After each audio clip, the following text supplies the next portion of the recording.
Dave Foreman always reminded us about the importance of people knowing a place to love it and then want to protect it. Today's guest applies Dave's reminder by spreading the word about rewilding and raising awareness and funding for rewilding projects around the globe via his company, Journeys with Purpose. The Rewilding crew took their own journey with purpose earlier this year to the Mogollon Rim in Arizona and New Mexico to scout the Mexican wolf and potential jaguar hotspot for a new Lobo National Scenic Trail proposal. Be sure to visit rewilding.org/Mogollon, Mogollon, to learn more about how you can support the work toward protecting this vital wildway from the Gila to the Grand Canyon. Stay tuned to hear about amazing rewilding journeys resulting in growing support for wildlands protection and restoration around the world.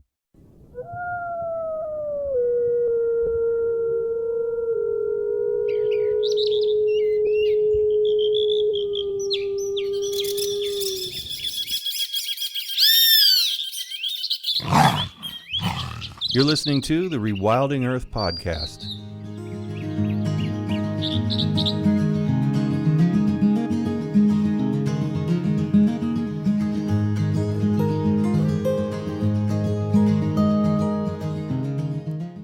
Duncan is the founder and managing director of Journeys with Purpose. Journeys is a member of 1% for the Planet, The Long Run, and a Certified B Corp. As a B Corp's highest scoring travel company, it's been awarded Best for the World Environment 2022. The vision is for a world where all life thrives. Duncan passionately believes in restoring our relationship with the natural world, conserving landscapes, and harmonizing lives in prosperous communities. He joins as a co-host for Flagship Experiences and shares their context in relation to other leading conservation and restoration projects throughout the world. Duncan's rewilding landscape scale restoration experiences include work with Rewilding Britain, Wild East, the European Nature Trust, and Rewilding Europe. He's also a fellow at the Royal Geographical Society, Zoological Society of London, Royal Society for Asian Affairs, and Scientific Exploration Society, and he's also a published photographer. So I'm British. I'm based here in the UK talking to you now, and I'm a country boy at heart. I grew up in the countryside in the south of England, surrounded by a sort of an array of animals and so on. And also a diet of David Attenborough and Jacques Cousteau. That's what I saw as I was growing up through the TV. And that really imbibed me with a sense of the wonder of the natural world and the value of it. So I experienced that as I was growing up. I studied zoology at university in the UK, in London. And then I did a master's degree in Ireland, studying equine science and management. So horses were also part of my life as I was growing up amongst the animals I was with. And also I began to travel in my teens as well, which sort of leads us on to where I'm at with my business Journeys with Purpose. My career has really been split into two halves. So after I'd finished my graduate degrees, I had a commercial career. I had a media and photography agency that became reasonably successful with offices in the UK and Germany and America and international partners around the world. And that taught me a lot about organizational design, commerce, I suppose, value and the contrast in creating businesses, and some of the sort of the challenges or issues that obviously businesses caused as well. So I hugely enjoyed that, but I always had that pull and tug inside that I wanted to get back to my roots around my concerns, my joy of the natural world. So I sold out of my business about 12 or so years ago, and I've been involved in environmental and sustainability initiatives ever since, and most particularly around this theme of rewilding in the past 5, 6, 7 years. And that's what I've dedicated my time to. And that really originated out of some of these remarkable stories that I began to hear myself, probably beginning actually with the great work of Doug and Christine Tompkins, which you and your listeners and readers will know very well. I've become absolutely absorbed with learning and engaging with rewilding. And this is across the globe as well. And initially it was about how I could contribute with perhaps fundraisings or media or events or so on. But as I said earlier on, I've been lucky enough to travel throughout my life. And I really thought, where could I play my best role? And that was in looking at how we could create direct engagement experiences in the wild where people could learn and better understand how they can contribute to rewilding on the land and in the seas. And so in 2019, I set up Journeys with Purpose just to do this with the great support of, I think I always describe as our founding partner, Tompkins Conservation and Fundación Rewilding Argentina, where we created a trip with Christina, with her team, where we would go and visit the work in one of the parks that Doug and Chris and the teams had created. And this was Ibra in northeastern Argentina. What a great start. What a wonderful it's starting just, point.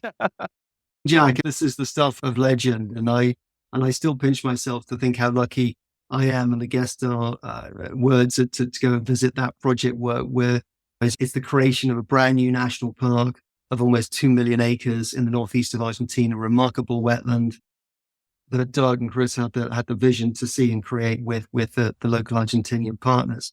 And of course, the iconic aspect of the reintroduction of the jaguar, which was reintroduced after 70 years of absence, which mirrors very much the reintroduction of wolves to Yellowstone, and the success in it, and learning about what made that a success. And it was fascinating sitting there with Sophia and the team. And she really boiled it down to three things. It was about local communications with people, the cultures, the communities, the municipality, the provincial government and the national government, first and foremost. And then it was secondly about, I think, marketing that message, that what they wanted to achieve over and over again.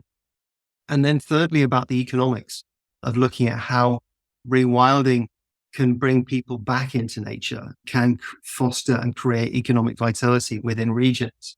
It's an example of what we look to do with Journeys with Purpose, is to create these rewilding experiences with what I describe as the known heroes like Chris and her teams and so on, and also the hidden heroes. I think there are some amazing stories out there that really deserve a light to be shone on them. And that's what we do. We work with projects in South America. We liaise with organizations such as American Prairie Reserve in North America and some of the work that the Turner Properties and Ranches are doing. We work with an organization called Carpathia in Romania, in Europe, which is about creating what they call the Yellowstone of Europe. Basically, Europe's last large-scale remaining virgin forests, which contain the largest concentrations of wolves and bears and lynx and so on. And then we have partners in East Africa, Southern Africa, and just recently embarking on conversations in West Africa as well. And then looking to Asia, Australasia, and then perhaps I hope one day we can put together a climate science experience in Antarctica. So we're very much looking on a global scale. We're looking across the 7 continents. We create these flagship experiences which people can join. And then we're also increasingly doing bespoke journeys as well with requests that are coming in. And I think it's down to being very rigorous with our messaging about restoring our relationship with the natural world and the rising clarion call behind rewilding and what it can do to restore our ecosystems. And also, it's a message that people really want to hear now. It's how can people engage more, particularly the younger generation. What does this look like for participants? So the mantra we have for this in terms of our design, and bear in mind, so we sit in, if you like, the travel bucket. We're a travel company. But I always like to reiterate to people that we're a mission business first and foremost, where travel is our medium. And we are a business. I've in huge admiration that gold standard is Patagonia. I don't want to have a business and then have a foundation on the side. We want to be doing it within one organization or one enterprise. We're a mission-based business where travel is our medium. And I think from coming outside of the travel industry and looking at it with fresh eyes, we've really taken the approach where we want to make this people-centric. So our mantra is remarkable people, projects, and places, all with remarkable purpose.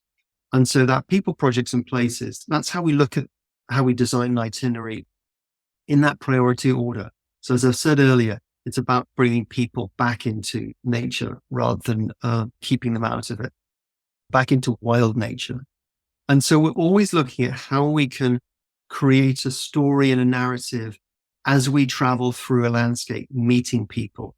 And again, both the known heroes and the hidden heroes, because everybody, or so many people that we meet in these remarkable places has a wonderful story to tell. And that is part of the learning experience. So of course, we're going to see some remarkable landscapes, some amazing wildlife and so on. but it's really about trying to tell a story and a woven narrative across and through a landscape, and also to make it really good fun as well. That's what we're about. It's the joy of being with kindred spirits and like-minded souls and being in wild places. So what's a favorite project that pops to mind? And I know I'm asking the impossible to pick, but just something that sticks out, maybe something recent or something, the epic, iconic way that you got started in Ibera. What were some of the experiences, both for the people who did the journey, but also the work that was done on the ground? How was that project enhanced by the participation? Okay, so our outlook is we want to be a contributor to the success and a support to the success of these projects. We're going to start with the one that we've already discussed, visiting Ibera National Park in northeastern Argentina.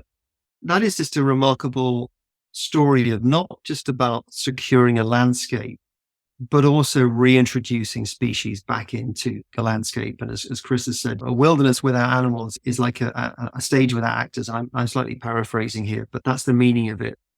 And how difficult reintroducing species can be, from the red and green winged macaw through to anteaters, through to the jaguar. So it's about learning along the way all the challenges that go with that, and whether it relates to bringing in the people that support those types of species reintroductions, raising funds, whatever it may be. These are the learnings that we take along the way, and also emphasizing community engagement as well. So I'm trying to recall the saying, I think it's corrientes vuelve ser corrientes, which is one of the sort of the phrases that the Fundación Rewilding team really used to bring in the local communities into the success of the project, to give them ownership, to give them, if you like, identity back with the jaguar. So I think, to me, that is a remarkable project to visit and see and understand the biome of a vast freshwater landscape. And in terms of the guest contribution, for our flagship trips, we always include a percentage of our trip price that goes directly to the foundation that we visit. It's typically 20%. So there's a direct financial contribution that goes into the project. And also we're working on how we can encourage people then to follow up from there. And it can be a philanthropic contribution, or it can be some form of other advocacy. So the target group that we like to work with are people who have financial means that can make further contributions to the project that we visit, or some other form of advocacy that they can bring. It can be a powerful voice in business, or in some other fashion. They could be in media, they could be in sports, but everyone that's adding to the message of the foundation we visit, and also the theme of rewilding, to bring it more and more into the mainstream, and again, restore our relationship with wild places. So that's Ibera. And the icon there is, as Sebas, the conservation director, welcomed us into the central part of what they do there, is welcome to Jurassic Park. And there's a 75-acre cage and enclosure there where they begin to habituate the jaguars back into the wild. But I think at the latest count, there were 13 now, I think, in the wild. And at the beginning of last year, there were none.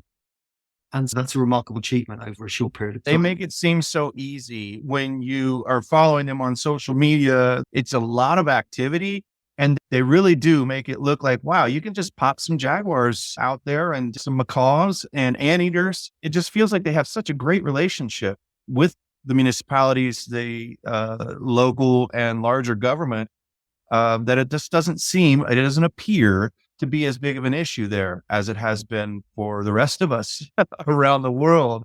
And I just love that, because I think it gives me hope that we can eventually be this productive elsewhere, even though I know what a lofty goal I've just put out there.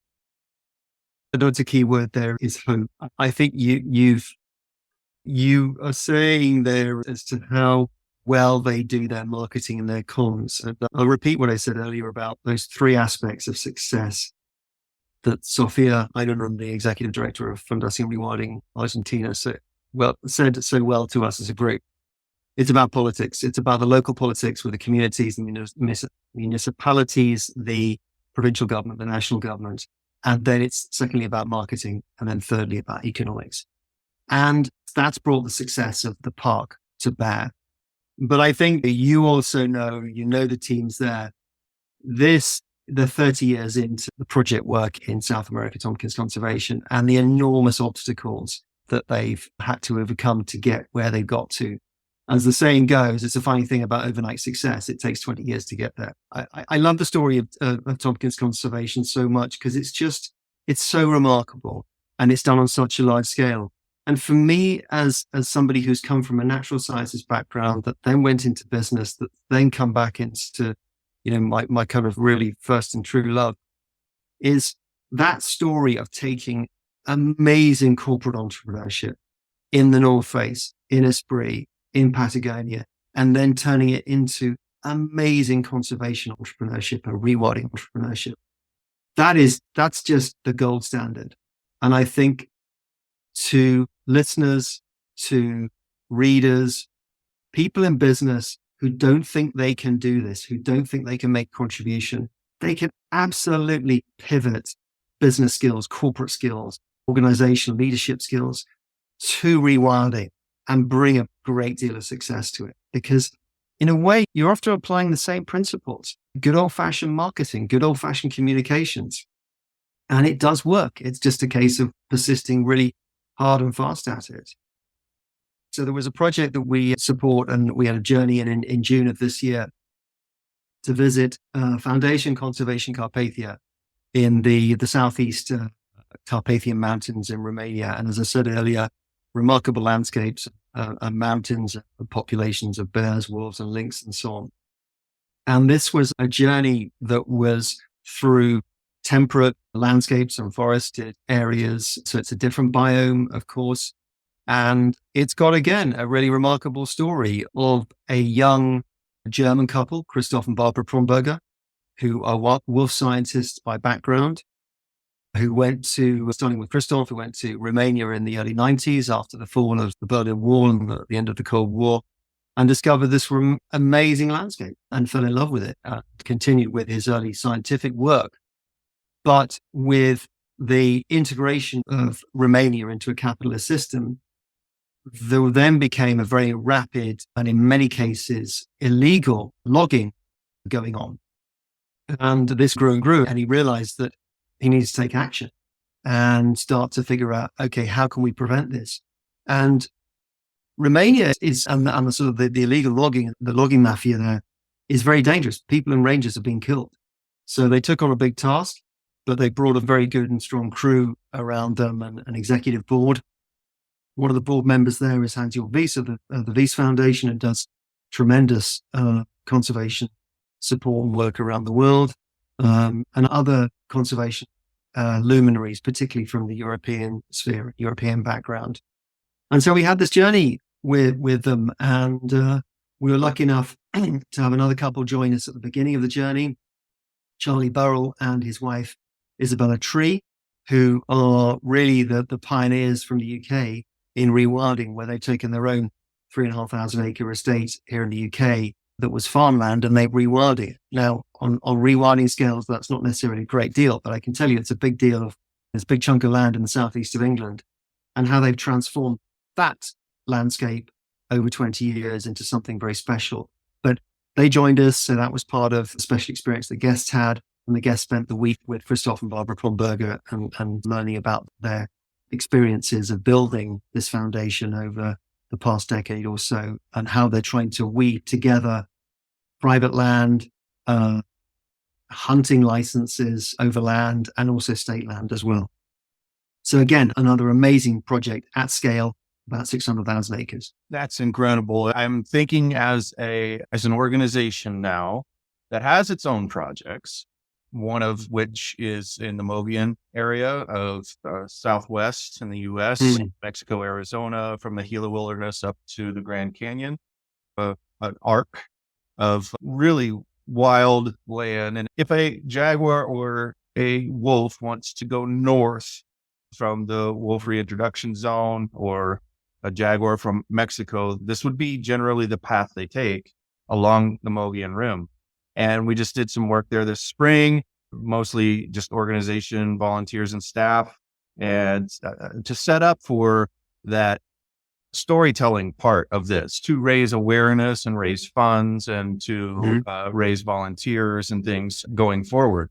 It would be really cool to one day get a visit from a bunch of people who would certainly fall in love with this place and become advocates in the way that you're doing it. We absolutely love meeting new partners on the ground and journeys that we can create. We also place a great deal of emphasis on female, youth, and diversity leadership and representation, both in the projects that we visit, but also the guests that we want to bring into these projects. And that leads me on to another project, another journey that we've just launched in Kenya, in East Africa, which is in collaboration with an organization called Daughters for Earth, which is about female empowerment, female leadership in several project areas that they run across the world. The Daughters for Earth was originated by an amazing lady called Zainab Salbi, who is Middle Eastern, Iraqi by origin, and had to leave her country at a fairly early age, I think, and had that experience.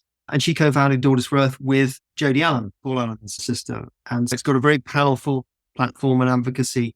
But the great wonder of that is that it's really promoting female leadership and empowerment in local communities in East Africa, in Kenya, and how they can contribute to, again, restoring our relationship with wild places. And that there are various stats about how women are underrepresented, and when they can have a voice in the community, they can basically help foster, if you like, better biodiversity resilience, better relationship with the natural world.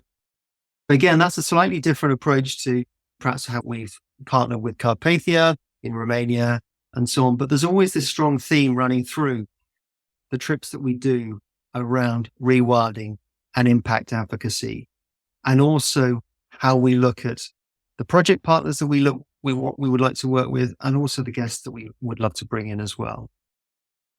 Jack, I'd love to do something in North America. As I've said, we do have relationships with American Prairie Reserve and Turner Properties, and let's look at some of these projects that we could perhaps bring people in to help with advocacy.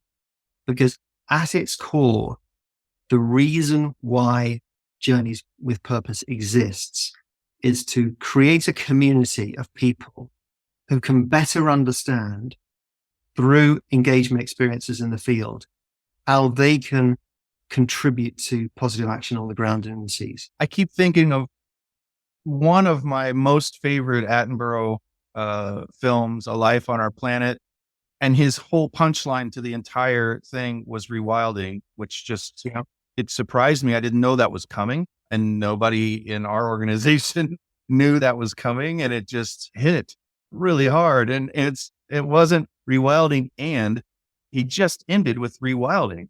And as a shared hero of ours, and practically everybody who's ever seen an Attenborough film, I keep thinking as you're talking about just what this is like for you personally. Just, you've seen that film, I'm sure, and you've followed his career very closely, and now you're doing what you're doing. Is there any parallels you draw with that? Do you ever stop and think, at a place that Attenborough certainly had visited and now you're there, that you're carrying on some spirit of his work and just imagining what it was like when he was there in, say, the 70s as opposed to now? It feels like that would parallel everything you're doing pretty much. You really got me there, Jack. You've hit the bullseye, really. For many years, it was a burn inside that I held subconsciously. And that's why I talk about youth, is that we are shaped by what we experience as younger people in particular, but of course, as we go through life. And one of my early experiences as a 15-year-old was visiting East Africa myself and just seeing the marvel of the world.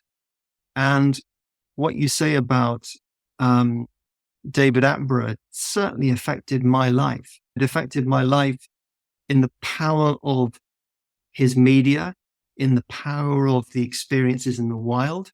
Very much in my own experience, I had a media and photography company. I understood the power of strong visuals, strong communications, and then experiences in the field. So, as you say, his recent book and program about his life on planet Earth and how it's divided into three aspects is really his life to date and the changes that he's seen in the natural world over that period, firstly. Secondly, then saying, if we continue for another 90 years, this is the completely likely outcome, which is catastrophic. And then thirdly, what we can do about it. And as you say, he ends with, we must rewild the world, which I don't think many people were expecting, but to come from that voice is so powerful.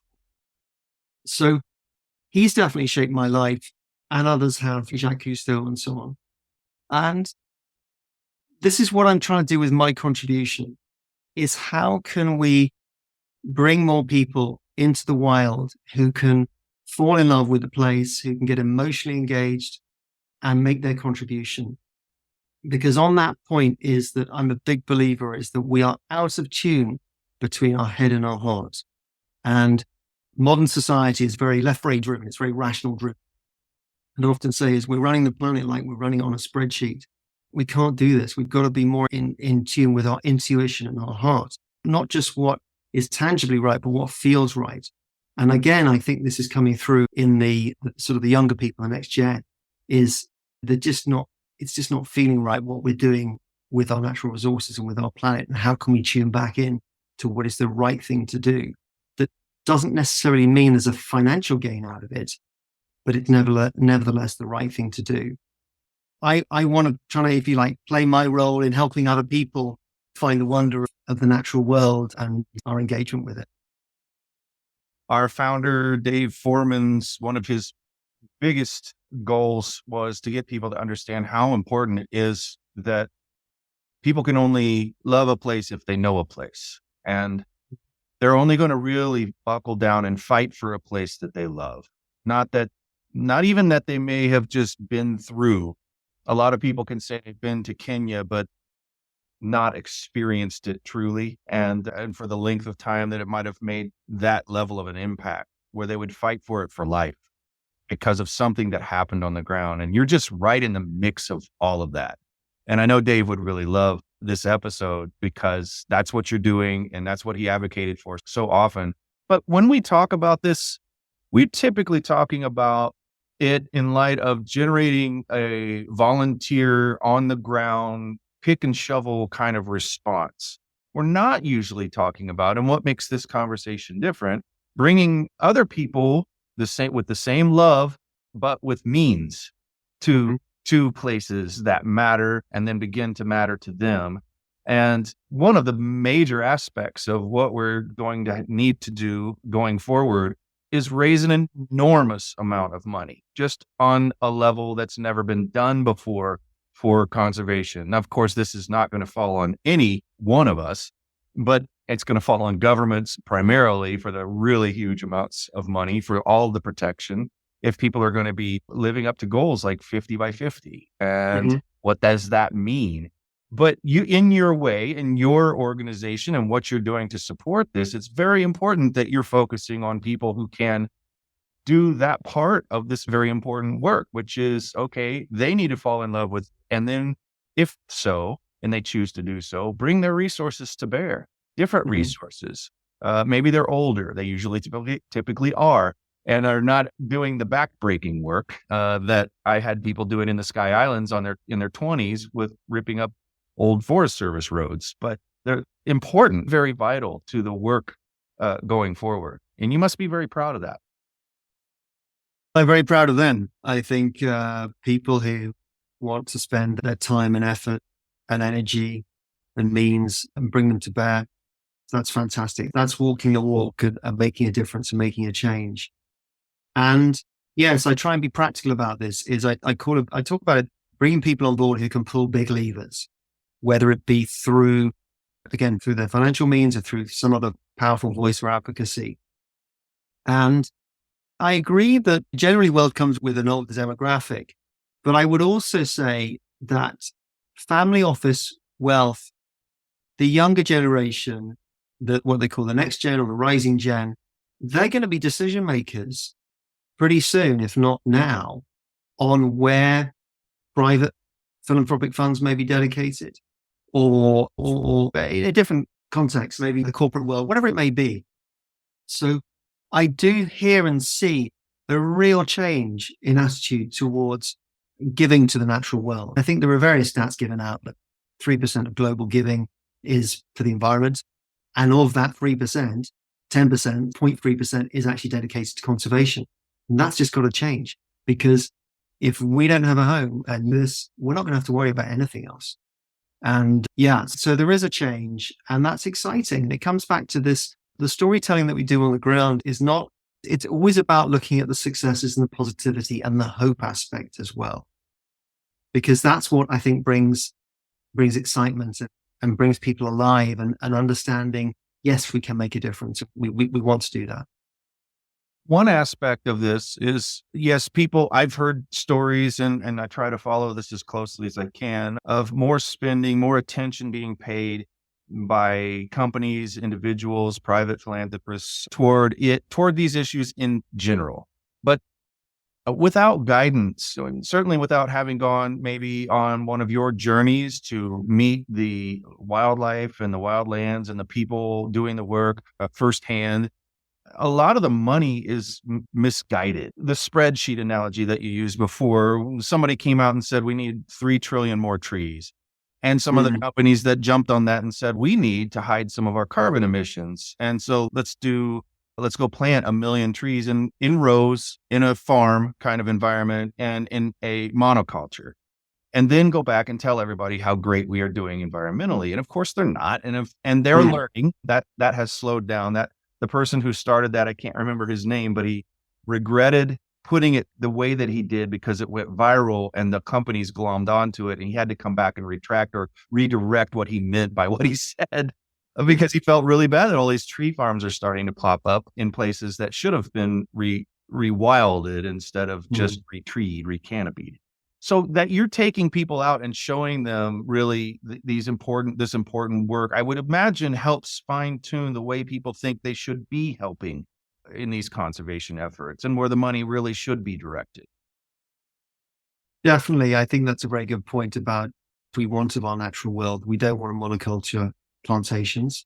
And I think it's the learning experience really is about the principles of rewilding, which is dynamic in itself, but about natural regeneration, about ecosystem engineers, about apex predators and keystone species and so on, and how it has to work together. It's not just about carbon. It's about the whole. It's about the ecosystem integrity. And it's learning those lessons that I've learned myself. I'm a zoology graduate, but I'm learning something new every day. And that's so exciting. And I think that's what gets people engaged so much, that it's so fascinating and rewarding as well in of itself to be learning about these things from people in the field. I've talked about the audience that we like to bring into the field, but I'm also a very strong believer in social equity and social justice. And we are always working on how we can think about how we can bring these messages to a broad audience. Talking about this with you now, we have other initiatives as well with our own communications and our own webinars and podcasts about how we can tell these stories, bring these known hidden heroes to light through other forms of communication as well. So I'm trying to make sure that we hit it on as many levels as we possibly can, whilst always building a community that can make the biggest impacts that they possibly can. We talked a little bit about scale. How many more of your organizations do we need to solve all the world's problems? Let's just get that number out there, and I think we're done for the day. Yeah, well, as I said, I'm not a great fan of spreadsheets. I think it's about giving everyone a feeling of empowerment, that everyone can make a difference, to bringing nature back into their lives. So your question to me is, how many more organizations do we need? We can all contribute in our own way. I like sport. I like sport analogies. As a sports team, I have my place in the team, but I can't, without all the other members in the team, we can't succeed. And everyone has different roles to play. So it might be a direct learning experience through Journeys with Purpose or another organization like us, or another mechanism. Rewilding starts, for me, inside one's head.